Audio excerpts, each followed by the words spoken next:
जो ग्रामीणों ने बयान दिया ऑन कैमरा, उन्होंने कहा है कि साहब वो डूब रहा था, बचाओ बचाओ कह रहा था, पुलिस बचाने नहीं दे रही थी। अंकिता भंडारी केस, पुलकित आर्या बीजेपी के मंत्री का बेटा, खुद बीजेपी का कार्यकर्ता। उसके बाद आप आ जाइए हरिद्वार में 14 साल की बेटी का बलात्कार और हत्या, बीजेपी का कार्यकर्ता।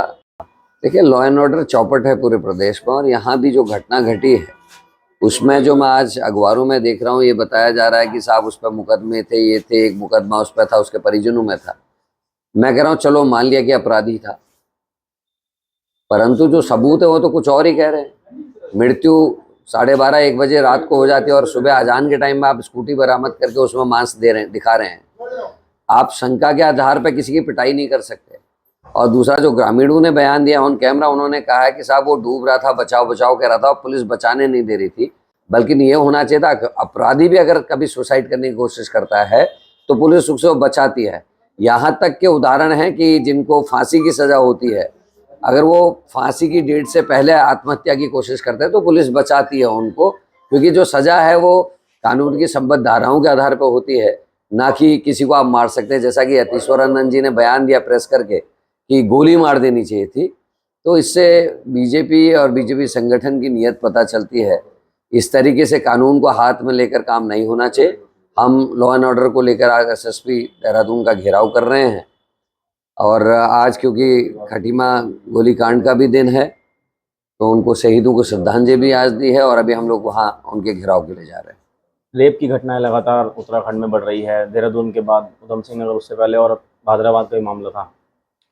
देखिए, रेप के मामले के साथ साथ इसमें एक गंभीर चीज आ गई है कि जो सत्ता से जुड़ा हुआ दल है उसके लोगों का सम्मिलित होना।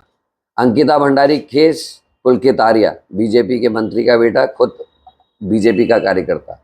उसके बाद आप आ जाइए हरिद्वार में 14 साल की बेटी का बलात्कार और हत्या, बीजेपी का कार्यकर्ता, मुख्य अभियुक्त। उसके बाद आ जाइए किसान मोर्चे का इनका हरिद्वार का अध्यक्ष, जिसको मॉलेस्टेशन के केस में जब जनता ने अपील की, हल्ला गुल्ला हुआ, तब उसकी गिरफ्तारी हुई।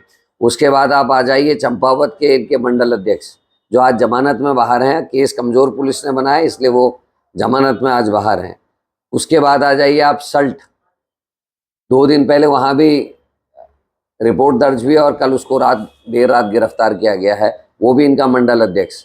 और कल रात की घटना है लाल कुआं से, जिसमें इनका दुग्ध संघ का कोई बड़ा कार्यकर्ता है, वो उस पर एक महिला ने आरोप लगाया है छेड़छाड़ और बलात्कार का। वो उस पर अभी तक रिपोर्ट कल रात तक दर्ज नहीं हुई थी। तो अनेकों मामले है, सेंगर को ले लीजिए, और भी बहुत से मैं गिना सकता हूँ। तो ऐसा क्यों है कि सारे अपराधों में भारतीय जनता पार्टी से जुड़े हुए लोग आ रहे हैं? आप चाहे भर्ती घोटाले देख लो, SSC भर्ती घोटाले में हाकम सिंह इनका जिला पंचायत सदस्य, और पटवारी लेक में आपके हरिद्वार के मंगलौर के मंडल अध्यक्ष। तो ये क्या चल रहा है? क्या छूट दे दिया है या लाइसेंस दे दिया है बीजेपी की सरकार ने अपने कार्यकर्ताओं को कि वो कुछ भी करें?